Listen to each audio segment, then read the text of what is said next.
Hello. Hello. So, if ever something had the potential to go disastrously wrong, it's now. So, I'm sat out live by the hive.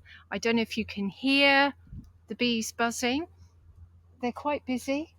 Who knows? All I need is for them to swarm now. It's 4 o'clock in the afternoon here, prime swarm time. Anyway, day 2 of my honey advent.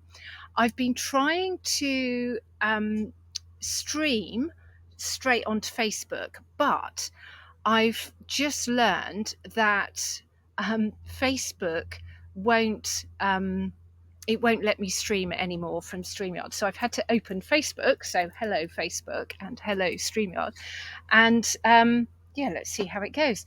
So it is a lovely day. It's really hot. It's probably about 30 degrees. And after this, I'm going to meet up with one of the beekeepers who I've been training, Maria. And she has a colony now, which was a swarm from this wonderful colony here, which is the frangipani bees. So those of you who've been following and can keep up with which bees are which, that's my frangipani colony that was only this big in July. We're going to add a super onto her swarm that's only less than a month old, 3 weeks old. So that's quite exciting. So today I'm going to try a really extraordinary honey. And it's quite funny because when I moved the other colony, this one here, which was a split from over on West Island, which is 9 kilometres across the lagoon, there was some honey in there, which I brought with me, thinking, the bees are going to want some honey. Oh, good grief. This is just a joke. Right, hello, Wi-Fi back again. So, yes, I brought some honey with them that was on frames, thinking, the bees are going to need honey so that they can make their wax. Right, okay, the Wi-Fi. Do you know what? Just as I came out, Greg decided to fiddle around with plugs and has quite possibly disconnected the Wi-Fi, which might be why I'm struggling here. Anyway, so we'll try a different angle. So I left this honey on, and I know that the honey that Jack and Johnny on the other side produce is really, really dark. And they say it's coconut nectar honey, but we really don't know if that is what it is. And I'm sending off samples of the honey so then we can test it. Now, the honey I've been collecting is really light at the moment, but I haven't been here a full season. And the season here is 12 months. So we just don't know what the plants are or what they're foraging from when. But there was this dark frame of honey, which was the last one I extracted. The bees weren't interested in it. They weren't interested in any of the honey. They just collect honey, cap it all, and then leave it in their in the hive because there's so much nectar. Why would they want to eat old honey? So I harvested this honey and just thought, I don't know what to do with it. And I was just thinking, I will just send it off and see what it is. But I have shared it with some guests here and with some of the beekeepers here, and people seem to love it, which is just crazy. So look at it. It's virtually black. You've got this sort of red hint. So when you know, if I was to roll it around a glass, it would leave a sort of red coating. Now, I've had this out of the hive for about 10 days. And you see it's just got some, this is literally sort of all the wax comb. And I had strained some, and then I put the wax comb that was left in here to just drain off. So I've got a bit of honey here. But I don't know if you can see just how dark it is. I'll put some there. There we go. It's really, really, really, really dark.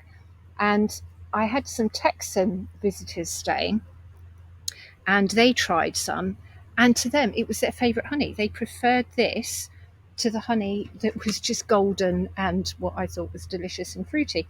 So it made me taste it again. And also I've got some Danish visitors here. They really love this honey. I've also had some Australian visitors, I had a beekeeper who actually is quite familiar with Jarrah honey, and he just thought this was amazing. So he really liked this honey. So here we go. So when you smell it, it is really rich and it has quite a smoky aroma. I mean, you can smell the wax. It is smoky. A hint of molasses, but more sort of burnt sugar than molasses. So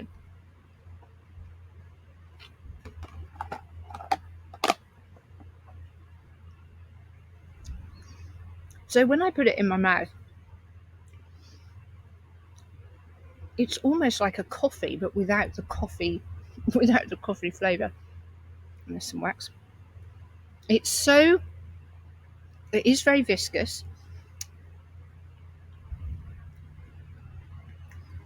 Almost buttery, actually, like burnt butter. And it does have this smoky texture. So I wasn't quite sure what that was. And I'd thought that the dark honey being produced on the other island was because the beekeepers are using smoke. But this honey, I didn't use smoke, and it was already dark. So it must be a plant from here. There is some really rich propolis that the bees collect here from the calophyllum trees, and that smells really like burnt toffee. So I do wonder if it's just got more burnt toffee in it. Actually, I'm gonna put the other end of my spoon in and just try another bit. So it'll be interesting if we get this honey again, and when, and particularly on this island rather than the other island. So